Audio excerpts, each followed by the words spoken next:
The world knows that American economy is the largest and most influential, and frankly, the most innovative on the planet.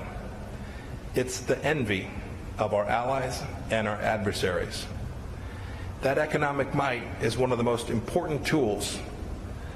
It's one of the biggest pieces of street cred that I have as I travel the world. Without it, I'd have much less leverage. Oh, they're using the tools. That was Secretary of State Mike Pompeo touting the American economy yesterday. The Trump administration is working to create jobs and generate wealth in the U.S. Joining us right now is Beth Lindstrom. She is Republican Massachusetts Senate candidate, hoping to unseat Senator Elizabeth Warren this fall. Beth, good to see you. Thanks so much for joining us. Happy to be here. So Secretary of State Mike Pompeo said economic security is national security. Absolutely. Which is why we talk so much about the strength of this economy. Is that one of the things you're running on? Absolutely. I think it's all about jobs, and our current U.S. Senator shouldn't even talk to the business community. So this is something that's really important. That's why I want to be a different choice in November. What are you going to say about trade, though? I mean, here we have a market that is falling out of bed once again on the worry that we're actually looking at a trade war between the U.S. and China. Well, I'm for free trade, but it has to be fair trade. So I think any type of tariff should be short, targeted, and then go away once it achieves its objective. So hopefully that will happen. I think we need to give it a little bit of time.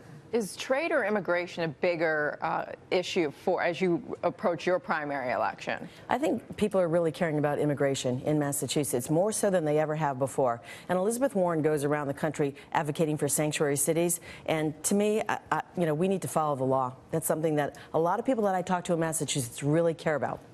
With this race against Warren, you ran Scott Brown's successful campaign, didn't you? I did. What did you pick up from that experience that you're taking into this race? Well, that people felt very strongly about one issue back when Scott ran in the beginning, and that was about the Affordable Care Act. This time, it's about her.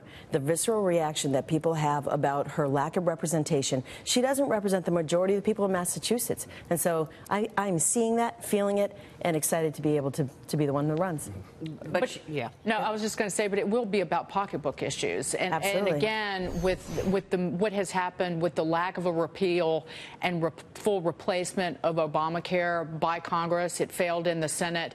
You have premiums going up double digits. You have new uncertainty introduced by the Trump administration, essentially saying in that lawsuit that it's stepping away from trying to back coverage for people with pre-existing conditions and the ability to charge those individuals more. There's a lot of uncertainty that's building, not just on trade and the economy, but also with health care. How do you answer that if people's premiums are going up right before they go to the polls? Sure, but we have great health care in Massachusetts. We have a wonderful, very popular governor, Charlie Baker, and 97% of the people are covered in Massachusetts. So we have to tweak it. We have to fix it. So that's not a big of an issue as making sure we have enough jobs for people. We have a great economy, and to take your eye off the ball is not the appropriate direction for our state in Massachusetts. And those are the people that I want to represent down in Washington. I feel like your competitor, Elizabeth Warren, has really become one of the voices of the resist movement.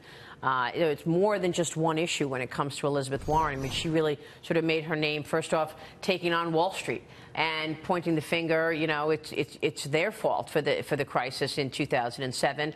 Now it's the issues that the resist campaign is talking about all the time against Donald Trump. So is your strategy go against Elizabeth Warren, or is it take on the issues like trade and economy? Well, I think I'm about economy and immigration and actually term limits. But the thing is with Elizabeth Warren is that she doesn't represent the people, and she's always ready to point a finger. And that's what the people in Massachusetts are tired of. They're tired of the shaking of the hand and the finger pointing and the blaming. She is extreme. She's running for president.